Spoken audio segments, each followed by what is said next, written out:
On this week's show, Makayla Boxley sits down with Capstone lecturer Jami Floyd. We profile Girls Varsity Crew coxswains and magic in the mighty Woodhull. Lawrenceville's 10-minute newscast begins right now. From the studios inside the Lawrenceville School's historic Pop Hall, this is L10 with Aidan Duffy. Hello and welcome to this week's show. On Tuesday and Wednesday, Sasaki Associates, the architects of Lawrenceville's new athletic and dining complex, met with students, faculty, and staff. The workshops, designed to give the Lawrenceville community an opportunity to share their feedback and perspectives, were the first in a series of forums. On Thursday and Friday, Lawrenceville hosted author and photographer Taya Selassie, whose first novel, Ghana Must Go, was selected as one of the 10 best books of 2013 by the Wall Street Journal and The Economist. Named one of Granta's 20 best young British writers, Selassie's work was included in the 2012 Best American Short Stories collection. Selassie met with students in writing workshops and gave a reading on Thursday evening in the Bunn Library. Laurentians gathered on Tuesday evening in Woods Memorial Hall to discuss issues of race.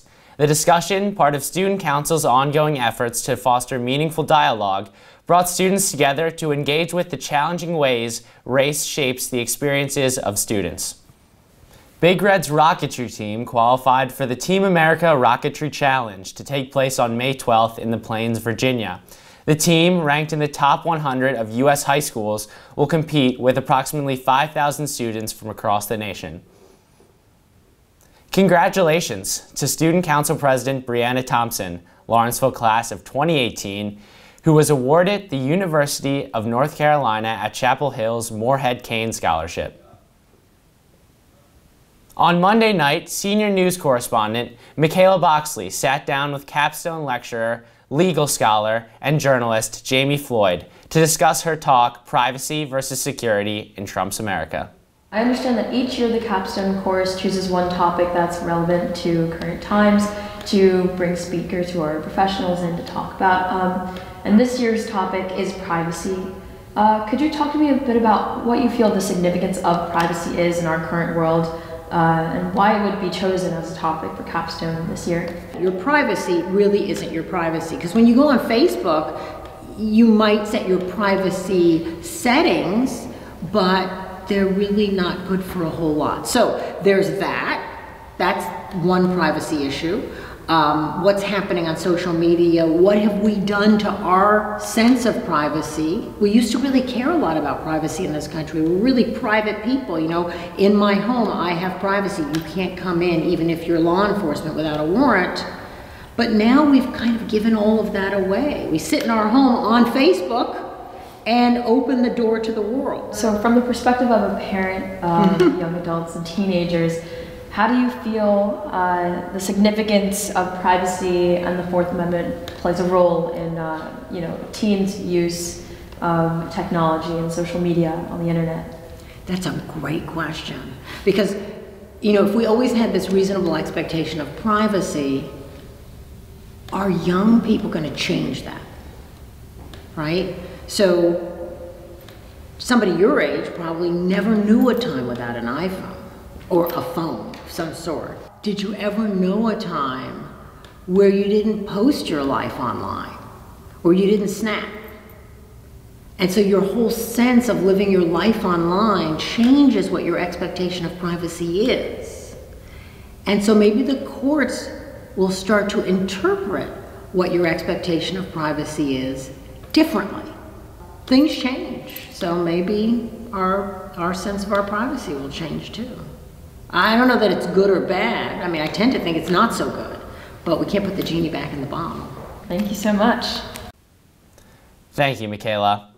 Although coxswains are sometimes the smallest members of the crew team, they are critical to the team's success. We caught up with the Girls Varsity Crew coxswains to bring you this profile. Hi, I'm Serena Khanna, and I'm a co-captain and coxswain on the Girls Varsity Crew team.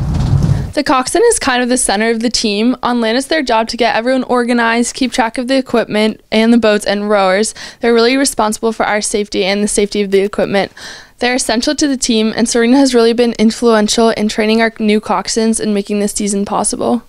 it's great to have her on the team because she's one of the most experienced coxswains we have. She's so responsible and like really reliable. She's one that we all look up to, and she's always able to be there for us and tell us what to do. This year's been great so far, and I'm really excited to see how we do. So since we have a pretty young team, it's really exciting because a lot of them bring a lot of energy and new spirit to the team. And since it is mainly sophomores, it's a completely new dynamic than it was last year. So we have Samika, and she Cox last year, but she's new on varsity, and she's been doing such a great job and like hopping right into varsity. So it's been really awesome working with her. And then we have two other, I think 4 other novice coxswains actually, and they've been catching on very quickly. So it's been really great to work with them and all the girls on the team.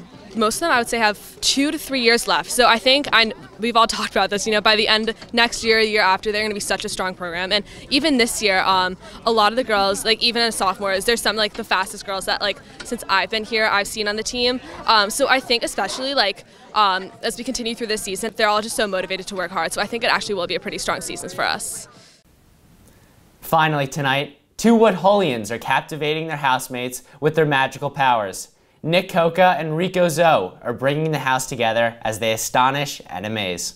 Hello, my name is Nicholas Coca. I'm a 3rd former in Woodhull. What I'm going to do is I'm going to riffle through the deck. You're going to see one card. Not this card. That would be too easy. Here, let me go. I'm going to go a little bit slower. Maybe you didn't see it that time. Got it? Everybody thinking of a card? Well, actually, I'm going to take that card, and now I'm going to throw it onto my arm. And as you can see, that's the only card that's not in the deck.